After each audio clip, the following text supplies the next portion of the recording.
In the cold heart of ancient China, where silence ruled the court and death wore perfume, there was one woman whose cruelty became legend. Her name was Lü Zhi, wife to an emperor, mother to a puppet, and mistress of pain. Behind her still eyes lay a mind sharpened not by war, but by patience. And when her time came, she didn't just kill her enemies, she stripped them of their bodies, their voices, their names. Even the ghosts were afraid of her. This is not myth. This is the true story of the human pig. The wind moved like breath between the palace tiles of Chang'an, where winter had not yet arrived but death already lingered. Lü Zhi stood beneath the lacquered pillars of the outer court, her robes whispering over polished stone, her face carved in calm. To most, she was still the dutiful empress, modest in voice, sharp in intellect, obedient in public. But behind her, the court was shifting. Her husband, Emperor Gaozu, once the founder of the Han Dynasty, now lay wasting in his chambers. Age had stolen his strength, and fear had made him foolish. At his side, the girl consort Qi flourished, soft, clever, and young. With a son, the emperor suddenly favored more than his own heir. The court knew the danger but said nothing. Lü Zhi bowed beside her rival with the grace of a woman trained to watch and wait. But the words written on bamboo slips and whispered behind silk fans were not forgotten. Gaozu's body failed, but his mind wandered, still imagining a future where consort Qi wore the crown, and Prince Ruyi replaced Lü Zhi's son as emperor. That was not a future Lü Zhi would allow. She spoke to no one of her plans. She merely nodded to the head eunuch. And while the court followed the emperor's declining breath, she gathered the things that mattered. Names, secrets, weaknesses. She placed wine in the hands of soldiers, coin in the sleeves of ministers, and loyalty in the hearts of those who knew what fear felt like. The palace changed subtly. Men who once mocked her now found themselves reassigned, ignored, or vanished. She did not poison the emperor, not yet. That would have been too obvious. She let his body fail on its own, made sure his medicine was delayed by minutes, his meals served slightly cold. Time became her knife, and always, she watched consort Qi, watched her laugh in the garden, watched her son chase butterflies while hers stood silent in the hall, watched her dare to smile. One evening, as candles flickered low in the women's quarters, Lü Zhi stood at the window alone. Below her, the city of Chang'an burned incense to a dying emperor. But above that smoke, she saw a vision clearer than anything the court diviners could offer. A pit, a cage, and a face screaming with no mouth. She blinked and smiled. The empire would remain hers not because she demanded it, but because she knew how to make others beg for silence. The bells rang low and slow through the palace corridors, muffled by the heavy silk drapes that lined the walls. Emperor Gaozu was dead. His breath had stilled in the early hours, surrounded by attendants who dared not cry, and physicians who already feared for their own lives. Lü Zhi stood over the body like a statue carved from winter. She did not weep, she did not speak, she only reached down, straightened the emperor's robe, and closed his eyes with 2 fingers. Then she turned, and the court changed forever. Mourning rituals began before dawn. White banners were hung, drums were struck, and sacrifices were ordered. Lü Zhi walked behind the funeral bier as the first empress of the Han Dynasty, veiled in white, every step echoing with the weight of survival. At her side walked her son, now Emperor Hui, his shoulders slumped beneath imperial robes he had never wanted to wear. The people lined the streets of Chang'an, but their eyes did not linger on the corpse. They watched her, because they knew what she had waited for. For consort Qi, it should have been the end. She had no blood right, no legal marriage, no title, but she had once held the emperor's attention, and in the palace, that was enough to make her dangerous. Her son, Prince Ruyi, was already whispered about by generals, the boy who might have been. Lü Zhi summoned him first. She invited the boy to the palace for mourning, wrapped him in soft robes, and fed him sweet cakes. Then she sent him back to his kingdom with soldiers, who reported only to her. The boy never arrived. His body, according to rumor, was found beneath a river bridge, throat marked with bruises shaped like fingers. But it was consort Qi who met the slow hand of vengeance. Lü Zhi waited until the drums of mourning had stopped, until the court had bowed and scattered, until her own son had turned his eyes away from the affairs of power. Then, Without trial or proclamation, she ordered Qi's arrest. It was done at dawn. The guards entered the consort's chambers silently, snapping cords around her wrists and dragging her barefoot across the frozen tiles. Her screams echoed only once before the gates closed. No one stopped it. No one dared. Qi's robes were torn, her hair cut, her face marked with soot. She was taken to the northern prison block beneath the palace gardens, a place where sunlight did not reach, and names were erased with water. Lü Zhi visited later that day. She did not speak. She did not shout. She simply looked down at the once beautiful woman who had tried to take everything, and smiled with the softness of a mother singing a lullaby. "Did you think he would choose you?" she said, and turned away. Behind her, the torches flickered, and somewhere in the shadows, steel was being heated. The morning began with silence so deep it seemed to hum. Frost glazed the palace roofs of Chang'an, turning the red tiles pale beneath the pale winter sun. In the northern courtyard, soldiers stood in a circle around a single wooden gate that led below ground. It was said that the gate opened to a place. Not even servants whispered about a pit beneath the palace gardens, built during the wars to hide prisoners who were meant to disappear. It was there that consort Qi was dragged, her wrists bound with silk that had turned dark from dried blood. Lü Zhi watched from a raised balcony above, her expression calm, her robe perfectly arranged, her face as pale as carved jade. The court had called her merciful once, the clever empress who tempered her husband's cruelty. Now, those who looked upon her could not find mercy anywhere. When the soldiers dropped Qi onto the frozen earth, Lü Zhi descended the stairs slowly, her every step echoing like a drumbeat. The former consort lifted her face, bruised and streaked with tears. But even in ruin she was still beautiful. Lü Zhi saw that and hated her for it. She ordered the guards to begin. What followed was not a single punishment, but the deliberate dismantling of a person. Her hair was cut first, a symbol of disgrace. Her hands and feet followed, severed and wrapped in cloth to keep her alive but helpless. Her eyelids were burned so she could not close her eyes. Her tongue was cut so she could never again whisper the emperor's name. By the end, she was no longer a woman but a breathing wound, trembling and gasping for air that seemed to refuse her. Lü Zhi stepped closer, looked upon what was left, and gave her a new name, Renju the human pig.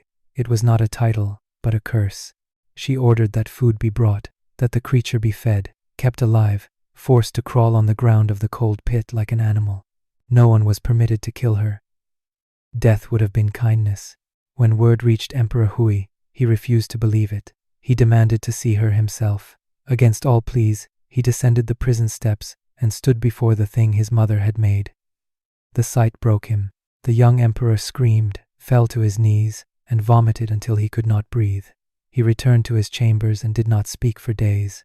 Lü Zhi watched from afar, unmoved. She had wanted him to see it, to understand that mercy was weakness, that love was a knife turned inward. Outside, the snow began to fall over the capital, covering the streets in white silence.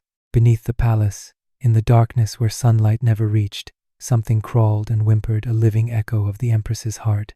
The throne room of Chang'an no longer belonged to the emperor.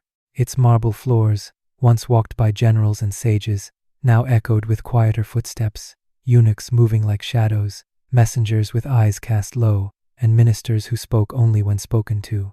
Lü Zhi sat behind the veil of jade silk that framed the imperial seat. Her presence felt more than seen. Emperor Hui still wore the crown, but no one believed he ruled. He had become a ghost in silk, his voice small, his gaze empty, drifting through rituals like a man already buried. Power now wore the face of his mother, and her face never changed. Lü Zhi did not scream. She did not strike in public. She simply signed names onto scrolls. And those names vanished. Men who had once fought beside her husband were summoned and not seen again. Wives of ministers were stripped of titles and returned to their villages in disgrace.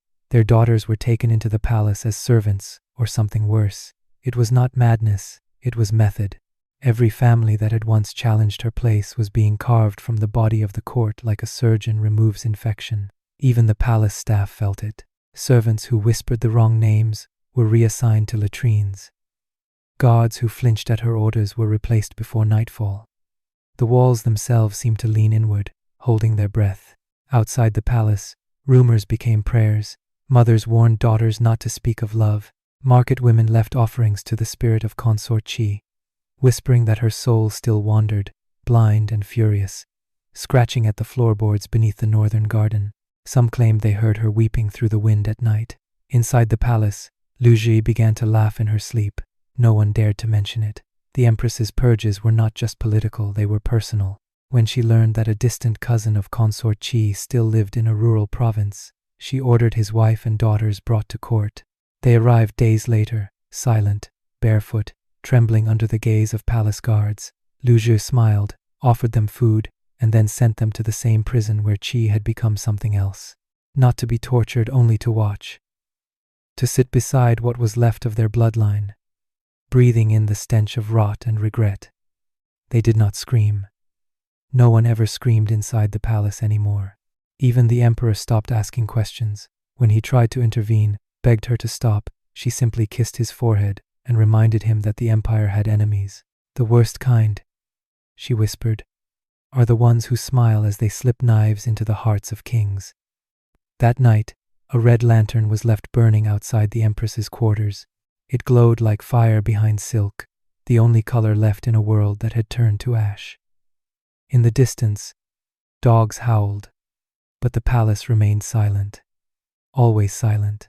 Snow covered the palace gardens like a burial shroud, softening the edges of stone lanterns and dead plum trees. In the eastern wing, where laughter had once echoed between banquet halls, silence now ruled. Emperor Hui, once a boy with gentle eyes, sat alone beneath a crooked pine, staring at the frozen pond that had not thawed in months. His robe dragged in the snow, soaked and uncared for. No attendants stood beside him. None were needed. He no longer spoke. He no longer slept.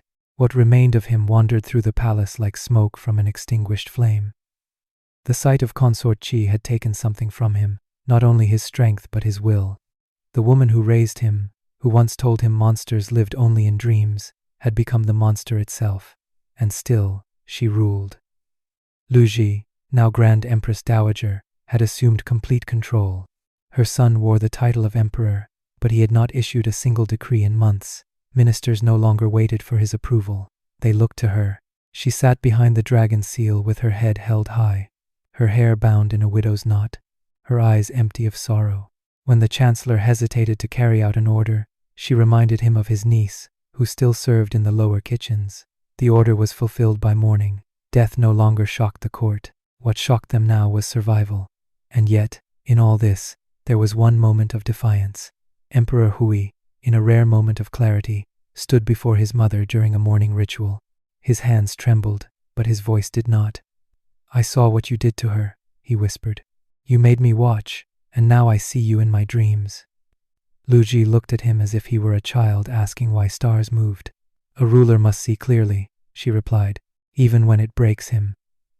She turned her back to him and ordered the incense lit. That night, the emperor collapsed. Fever took him, and with it came visions. He screamed in his sleep, begged for forgiveness from someone who could no longer hear.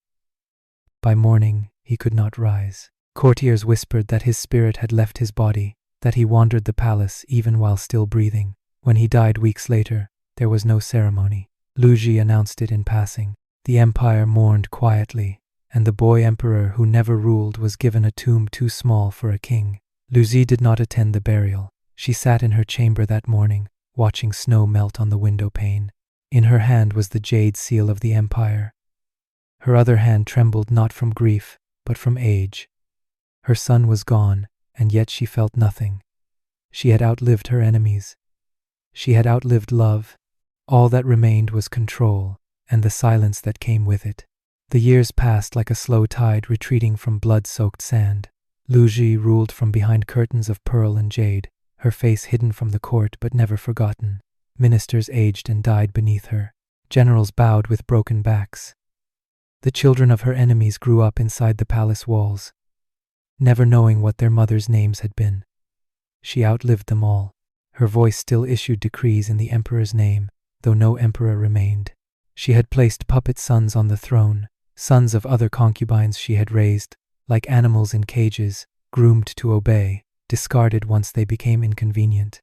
The people of Chang'an no longer said her name aloud. In taverns, they called her the Black Widow.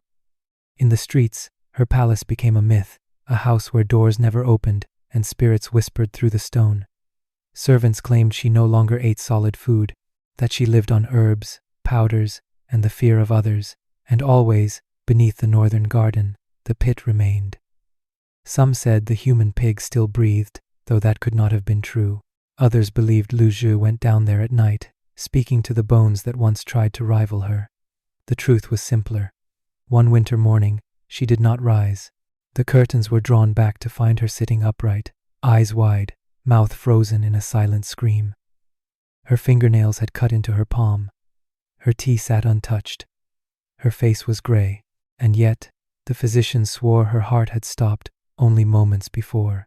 When they opened her tomb months later after her clan was overthrown, after her name was removed from the temple walls, her body was blackened, her jaw locked open as if still trying to cry out. Some said she saw something in those final moments, something waiting. The Han Dynasty survived her, but it did not forget her. Neither did history. Lü Zhi was the first woman to rule China from the shadows. She used patience instead of poison, silence instead of steel, and when she struck, there were no wounds, only scars that outlived empires. What she did to consort Qi was not vengeance. It was a message that within every palace, the cruelest punishments are never carried out by the blade, but by the mother, the widow, the woman who waited. If you want to hear more of the stories they tried to bury of queens, daughters, and wives who bled behind the curtain of history, then subscribe. There are more ghosts waiting, and they remember everything.